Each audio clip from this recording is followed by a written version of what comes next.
নমস্কার, আমি মঞ্জু ভট্টাচার্য। আমার গল্প পাঠ আসরে আপনাকে স্বাগত জানাচ্ছি। আমার আজকের নিবেদন বিভূতিভূষণ বন্দ্যোপাধ্যায়ের লেখা একটি ছোট গল্প, জন্মদিন। আজ সকালের দিনটাই যেন কীরকম। যা কিছু করবার ছিল শেষ হয়ে গিয়েছে রায়বাহাদুরের। প্রথম যৌবনে যখন রাতুলপুর লালমোহন একাডেমির তিনি হেডমাস্টার, মাসিক বেতন 30 টাকা মাত্র, তখন সেই রাতুলপুরের স্কুলে পায়া ভাঙা চেয়ারে বসে সম্মুখস্থ নিবিড় বাঁশবনের দিকে এক দৃষ্টি চেয়ে কত কী দেখতে পেতেন সিনেমার ছবির মতো। দেখতেন এ দুঃখ থাকবে না, জীবন আসছে সামনে। সে জীবনে কলকাতায় তার ভিলা হবে বালিগঞ্জে, মোটর থাকবে, কলিং বেল টিপলে উর্দি পরা খানসামা ঘরে ঢুকবে। তখন ছিল স্বপ্ন, স্বপ্ন ছিল অপূর্ব রঙে রঙিন। আজ তার বয়স 61। আজ 61তে পা দিলেন। লেক প্লেসের বাড়ির নতুন বাড়ির তেতলায় যে ছোট ঘরটি তার শোবার ঘর, সে ঘরে আজ ভোরে জেগে উঠে দেওয়ালের ক্যালেন্ডারের দিকে চোখ পড়তেই রায়বাহাদুর দেখলেন আজ 27শে আষাঢ়, 1352 সাল। 61 বছরে পড়লেন তিনি আজ। সকালটা কিন্তু মেঘাচ্ছন্ন নয়, দিব্যি রোদ উঠেছে বাড়ির ছাদের মাথায়, সোঁদালি গাছগুলোর মগডালে। মন কেমন চঞ্চল হয়ে উঠল। চা পানের পর বাড়ি থেকে বেরিয়ে পড়লেন। ছোট মেয়ে সুমিতা বলেছিল, বাবা টোস্ট ভাজা হচ্ছে, দুখানা খেয়ে যাও চায়ের সঙ্গে। না, ও কি মাখন? আজকাল মাখন বলে যা বিক্রি হয়, ও দিয়ে টোস্ট আমাদের ধাতে সয় না, তোরা খা বলে রায়বাহাদুর বেরিয়ে পড়েছেন। খানিকটা এদিক ওদিক ঘুরে রায়বাহাদুর লেকের ধারের বেঞ্চিতে এসে বসলেন। একখানা মিলিটারি বোট কিছু দূরে ভাসাতে চেষ্টা করছে। একখানা লরি নিকটের রাস্তায় স্টার্ট দেওয়ার প্রচেষ্টায় প্রচুর গ্যাস ও শব্দ ছাড়ছে। না, কোথাও যদি একটু শান্তি আছে। 61 হলো তাহলে? যখন তিনি 16-17 বছরের ছেলে, তখন মনে আছে কারো বয়স 30 কি 34 বছর শুনলে তাকে প্রৌঢ় বলে মনে হতো।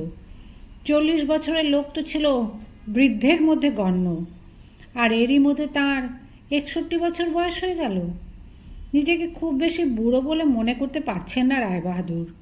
সেদিনও তো ধর্মতলায় চুল কাটা সেলুনে বসে চুল ছাঁটিয়েছেন। কতদিন আর হবে?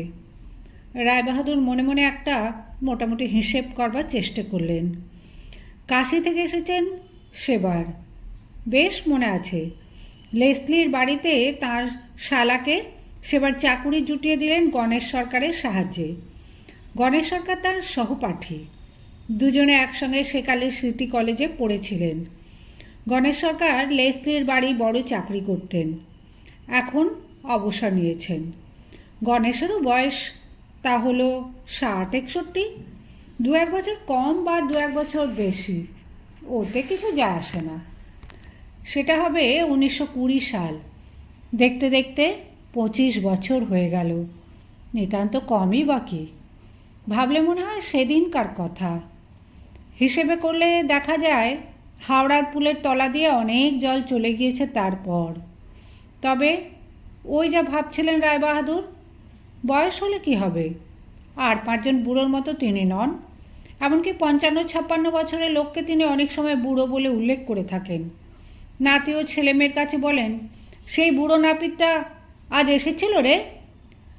নিজের চেয়ে 2-1 বছরের কম বয়সের লোককে বলেন, আরে একেবারে বুড়ো মেরে গেলে যে, ছ্যা ছ্যা, দাঁতগুলো সব খুঁয়েছ দেখছি।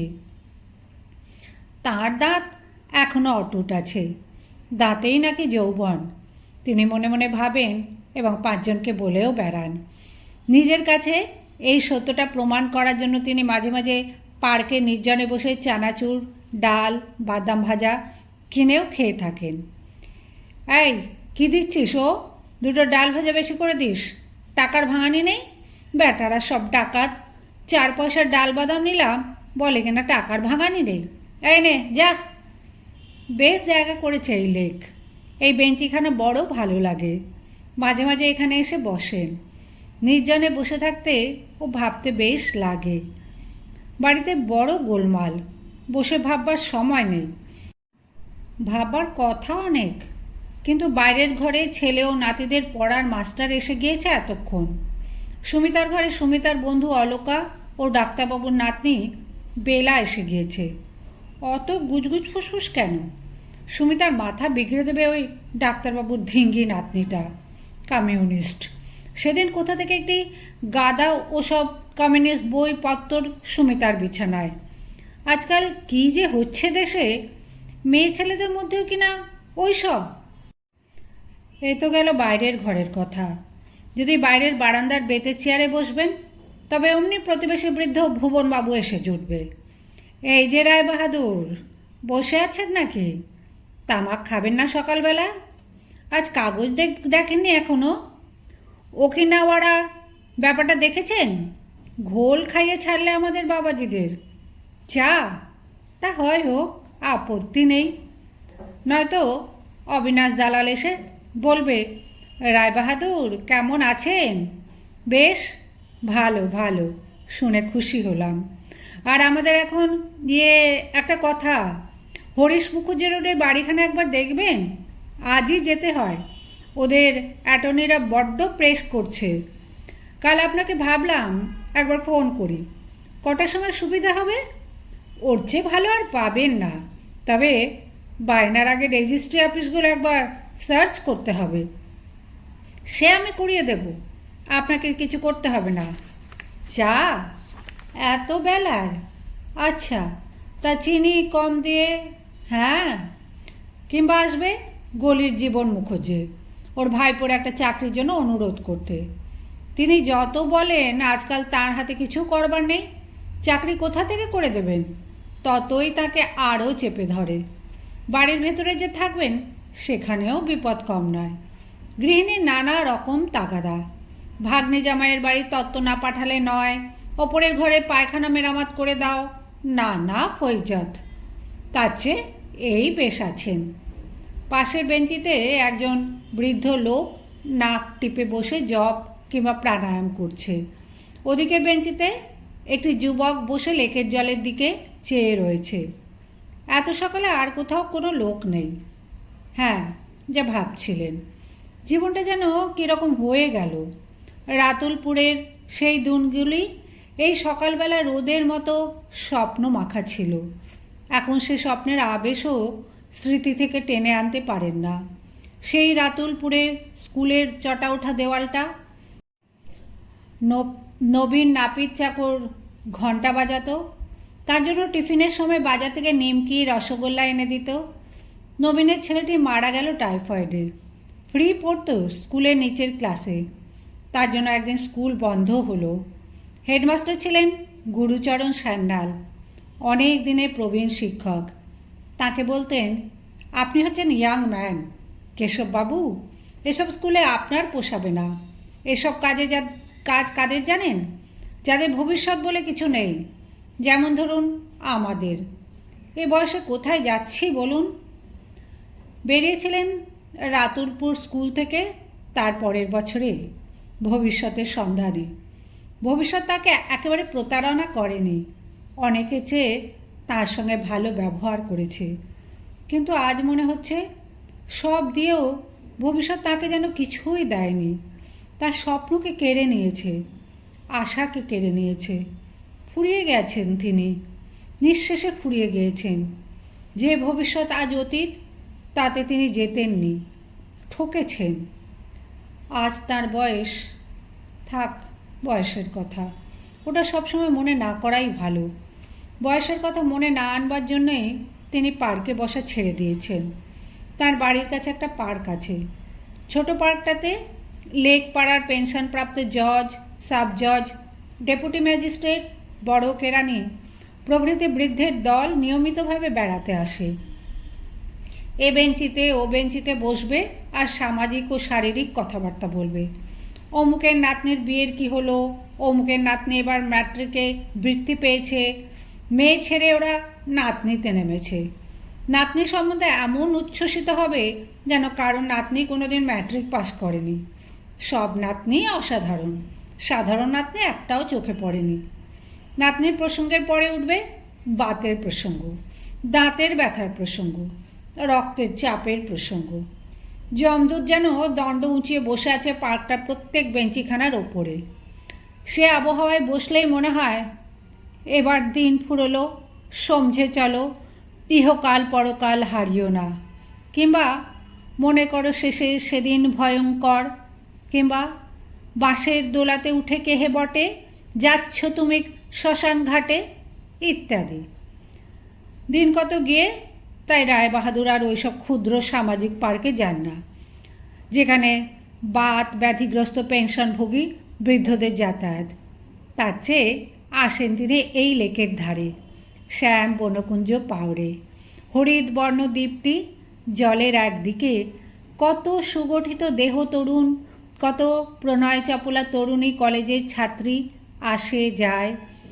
ওকাইয়ের দল কলহাস্যে চটুল পদে বেড়ায় মাঝে মাঝে, ঠোঁটে রং, খাকির আঁটোসাঁটো পোশাক পরনে। না, এখানে লাগে ভালো, যৌবনের হাওয়া বয় সর্বদা। তিনি এখনও বাঁচবেন অনেক দিন। হাত দেখিয়ে বেড়ান এখানে ওখানে রায়বাহাদুর। সেদিন কার্জন পার্কে এক উড়িষ্যা জ্যোতিষী না বললেও তা তিনি জানেন। আজ এত পয়সা রোজগার করেও, কলকাতায় এত বড় বাড়ি করেও, V8 ফোর্ড চালিয়েও মনে হচ্ছে রাতুলপুরের সেই দিনগুলো 24 বছরের সতেজ যৌবন নিয়ে যদি আবার ফিরে আসতো। সেই বাঁশবনের দিকে চেয়ে স্বপ্ন দেখা, ঢং ঢং করে ঘণ্টা বাজাতো নবীন নাপিত, কত নির্জনে বসে জীবনের ভবিষ্যতের স্বপ্নে বিভোর হয়ে থাকা। তখন ছিলেন গরিব স্কুল মাস্টার, আজ তিনি বড়লোক।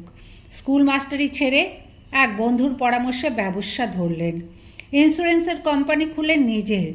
বড় আপিস হলো, ধুলো মুঠো ধরলে সোনা মুঠো হতে লাগলো। দেশ হিতকর কাজও দু চারটে যে না করেছেন এমন নয়, পয়সা যথেষ্ট হয়েছে। ছেলেরা বলে, ভালো গাড়ি কিন বাবা, এখানে মার্সিডিজ বেঞ্চ দেখে এলাম কাল, খরগোশের মতো নিঃশব্দে চলে। কি ফোর্ড গাড়িতে চড়বেন চিরদিন? যুদ্ধের আগেকার কথা অবশ্যই। তেলের অভাব ছিল কি? কিছু ক্যালকাটা প্রপার্টিজও করলেন, যার জন্যে কলকাতার বড় লোকেরা হাঁ করে থাকে। বাড়ি বিক্রি থাকলেই রায়বাহাদুর কিনবেন। অ্যাটর্নির অফিসে গিয়ে হয়তো জানা গেল বাড়ি থার্ড মর্টগেজ। প্রথম 2 বন্ধকি ক্ষতের টাকা শোধ দিয়েও বাড়ি কিনেছেন জেদের বশবর্তী হয়ে। দিন কতক জমি কেনা বেচাও আরম্ভ করলেন। এই লেক অঞ্চলে, বালিগঞ্জ স্টোর রোড, গড়িয়াহাট অঞ্চলের অনেক বাড়ি তার জমির উপরে। এসব কাজে ঠকেছেনও অনেক। দায়শূন্য ভেবে যে সম্পত্তিতে হাত দিয়েছেন, রেজিস্ট্রি অফিস অনুসন্ধান করে দেখা গেল তার অবস্থা কাহিল। মানুষকে বিশ্বাস করা যে কত বিপজ্জনক, আজ সব করেও তিনি ফুরিয়ে গেছেন। বড় ছেলে অফিস বেরোয়, ভালো কাজ বোঝে, তার অভাব কেউ অনুভব করে না অফিসে, ঘরেও না। মেয়ে ছেলেরা এখন মালিক হয়েছে, নিজেরাই ব্যবস্থা করে, তাকে জিজ্ঞেসও করে না অনেক সময়। কেবল গিন্নি এখনও পুরনো দিনের সুর বজায় রেখেছেন, তাকে না হুকুম করলে গিন্নির চলে না। মুখ নাড়া মুখ ঝাড়া সব তাঁরই ওপরে। আসলে পুত্রবধূদের প্রতাপে তিনিও প্রায় অর্ধ বাতিল। সুন্দরী বড় পুত্রবধূটির দাপট সবচেয়ে বেশি। কলেজে পড়া মেয়ে, মুখের কাছে কেউ এগোতে পারে না। মুখের সৌন্দর্যে ত্রিভুবন জয় করতে পারে। বাড়ির ঝি চাকর তার কথায় মরে বাঁচে। বুড়ো বুড়িকে বড় কেউ একটা গ্রাহ্যের মধ্যে আনে না। তাই তো বলছেন তিনি ফুরিয়ে গিয়েছেন। 61 বছরেই ফুরিয়ে গেলেন। আজ গাড়ির পঞ্চম চক্রের মতোই তিনি অনাবশ্যক। ওই রাতুলপুরে তিনি প্রথম প্রেমে পড়েন। পুরুতগিরি করতেন বিশেশ্বর চক্রবর্তী, তার মেয়ে, নাম নিরুপমা। শহরের তুলনায় তার বড় পুত্রবধূ প্রতিমার তুলনায় হয়তো নিরুপমা তত কিছু ছিল না, তবুও সে সুন্দরী ছিল। মুখশ্রী কিন্তু চমৎকার। বাড়িতে আর কেউ থাকতো না পুরুত ঠাকুরের। নিরুপমার সঙ্গে বুড়ো জলপাই গাছের তলায় দুপুরের ছায়ায় লুকিয়ে দেখা হতো মাঝে মাঝে। 16 বছরের সুশ্রী কিশোরী। একদিন নিরুপমা দুটি পাকা আতা দুহাতে নিয়ে এসেছিল। হেসে বললে, তুমি আতা খাও? কেন খাবো না, এই নাও আমাদের গাছের আতা। শুধু আতা দিলে আতা নেব না। নিরুপমা চোখ বড় বড় করে বলে, তবে কি? আরও কিছু দিতে হবে ওই সঙ্গে। কি? এই দেখিয়ে দিচ্ছি কি, সরে এসো। দেখ, ভারী দুষ্টু তো। হাত ছাড়িয়ে নিরুপমা ছুটে পালিয়ে গেল হরিণীর মতো চটুল গতিতে।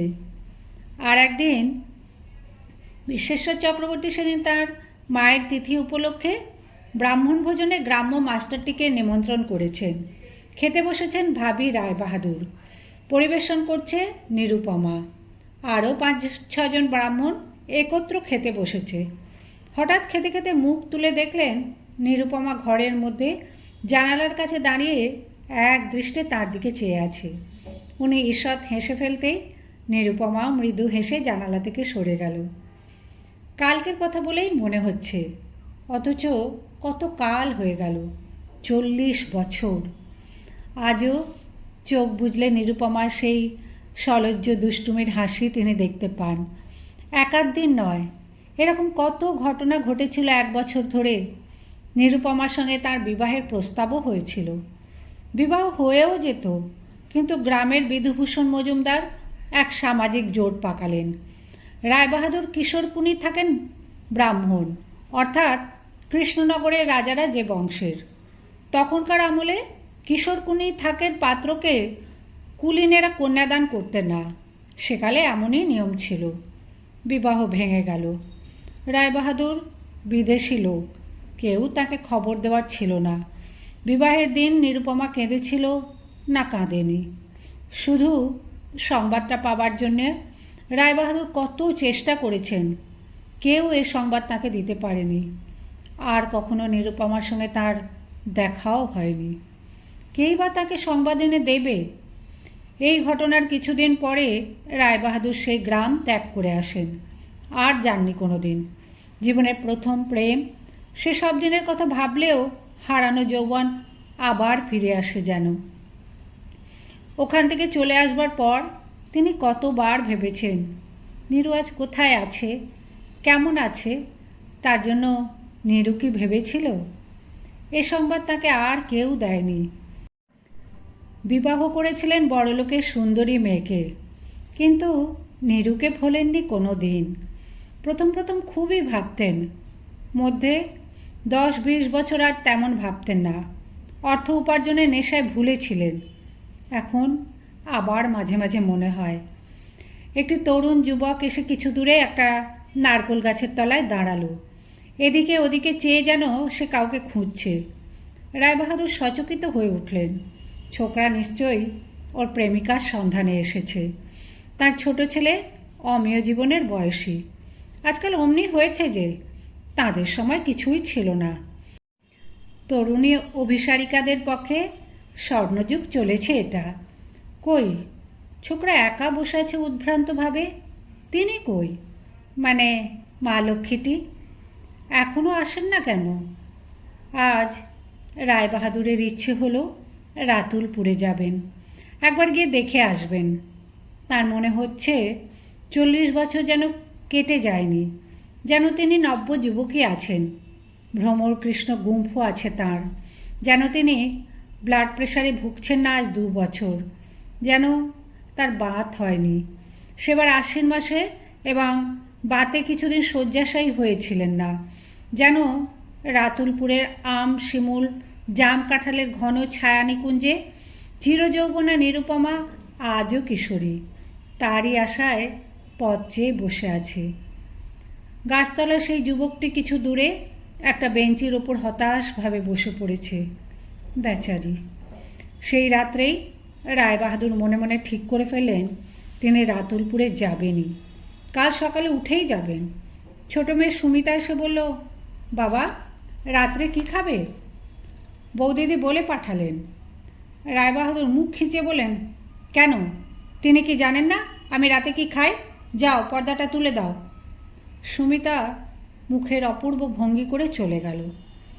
রায়বাহাদুরের দোতলায় দক্ষিণমুখী বসবার ঘর, সামনের দেওয়ালে সবই জানালা। সুমিতা জানালার পর্দা খুলে দিয়ে চলে গেল। পুরু গদিয়াটা গিলটি কৌচে বসে সেট দেওয়া লম্বা ডালের আলোতে রায়বাহাদুর অন্যমনস্কভাবে একখানা বাংলা মাসিক পত্রিকার পাতা উল্টাচ্ছিলেন। এসব পত্রিকা এনেছে মেয়ে বা বৌমারা, তিনি এসব পড়েন না। বড় পুত্রবধূ প্রতিমা রূপের হিল্লোল তুলে ঘরে ঢুকে বললে, আমায় ডেকেছেন? হ্যাঁ। আমি কি খাবো জিজ্ঞেস করে পাঠিয়েছ কেন? আমি কি খাই? প্রতিমা জানে শ্বশুর বৃদ্ধ হয়ে ইদানিং খিটখিটে হয়ে পড়েছেন। সে সান্ত্বনার সুরে বলে, না সেজন্যে না, আপনি দুদিন কিচ্ছু খাচ্ছেন না রাত্রে। বলেন সাবু করে দাও। তা আজও কি সাবু খাবেন, না লুচি খান কত গরম গরম করে আনবো? ভালো মাগুর মাছ আছে কি না তাই বলে পাঠালুম। মাগুর মাছের কথা কেউ আমাকে বলেনি তো। সবাই হয়েছে। তাহলে দুখানা লুচি আনি গে ভেজে। হ্যাঁ, রাত 3টে করো। 10 মিনিটের মধ্যে আনছি বাবা। না, এ সংসারে সুখ নেই, তার মুখের দিকে কেউ তাকায় না। গিন্নি কি এতই ব্যস্ত যে একবার এসে তার খাবার খোঁজও নিতে পারেন না? আজ যদি। প্রতিমা একটু পরেই রূপোর থালায় লুচি সাজিয়ে ও একটা খুঁড়ো বসানো ছোট রূপোর বাটিতে মাছের ঝোল নিয়ে ঘরে ঢুকল। রায়বাহাদুর বললেন, তোমার শাশুড়ি কি করছেন? প্রতিমা সুললিত ভঙ্গিতে আঁচল সামনে নিয়ে বলল, মা ঠাকুরঘর থেকে বেরোননি তো। বেশ, বেরোতে হবে না। বসুন, জল নিয়ে আসি বাবা। টেবিলেই খাবেন তো? রায়বাহাদুর বিরক্তির সঙ্গে বলেন, রেডিওটা সর্বদা ঝংঝং করলে আমার মাথা ধরে যায়। কে খুলেছে রেডিও? ছোট বৌমা বুঝি? বন্ধ করে দাও, ওর নাকি সুরে গান সর্বদা বরদাস্ত করতে পারিনি। রাতলপুরেই যাবেন তিনি। অসহ্য হয়ে উঠেছে এ সংসার। শান্তি বলে জিনিস নেই এখানে। একবার গিয়ে ঘুরে আসবেন প্রথম যৌবনের শত মধুস্মৃতি মাখা গ্রামটিতে। হয়তো নিরুপমার সঙ্গে দেখা হয়েও যেতে পারে। অন্তত সেই সব জায়গাতেও আবার গেলে জীবনের একঘেয়েমিটা কেটে যাবে। মাথা ধরেছে বেজায় শুধু ওই রেডিওটার জন্য। কতবার তিনি বারণ করেছেন, কিন্তু এ বাড়িতে তার কথা কেউ আমলে আনে? সাধে কি তিনি? শরীর কেমন ঝিমঝিম করছে। মধ্যরাত্রে বড় পুত্রবধূ প্রতিমার ছোট খোকাটি জেগে মায়ের ঘুম ভাঙালো। প্রতিমা উৎকণ্ঠ হয়ে শুনল দোতলায় শ্বশুরের ঘর থেকে এমন যেন একটা অস্বাভাবিক গোঙানির শব্দ আসছে। সে তখনই নিচে এসে সকলের ঘুম ভাঙালো। রায়বাহাদুর বিছানায় গুটিসুটি হয়ে অস্বাভাবিকভাবে শুয়ে আছেন। তার মুখ থেকে একটা অস্পষ্ট শব্দ বার হচ্ছে। বড় ছেলে বাড়ি নেই। ছোট ছেলে ফোন করে দিলে ডাক্তারকে। তারপর নিজেও ছুটল। খুব হইচই উঠল। সবাই ঝুঁকে পড়ল বিছানার ওপর। বড় মেয়েকে আনতে মোটর ছুটল বাগবাজারে। ঝি চাকর, মেয়ের দল, পুত্রবধূর দল, নাতি নাতনিরা মিলে লোকে লোকারণ্য ঘরের ভেতর। রায়বাহাদুর কি একটা অস্পষ্ট গোঙানির মধ্যে কেউ বুঝতে পারছে না। প্রতিমা কান পেতে ভালো করে শুনে বললে, নীরুকে? নীরু কার নাম? নীরু নীরু করে যেন কি বলছেন। ডাক্তার এসে বললে স্ট্রোক হয়েছে। সেবা শুশ্রূষা চলল। বড় ছেলেকে টেলিগ্রাম করা হলো রংপুরে। সেখানে সে যুদ্ধের বড় কন্ট্রাক্টরি কাজে গিয়েছে। ট্রাঙ্কল করা হলো মেজ ছেলেকে ঝড়িয়ার কয়লা খনিতে। সেদিন বেলা 12টার আগে রায়বাহাদুর শেষ নিঃশ্বাস ত্যাগ করলেন।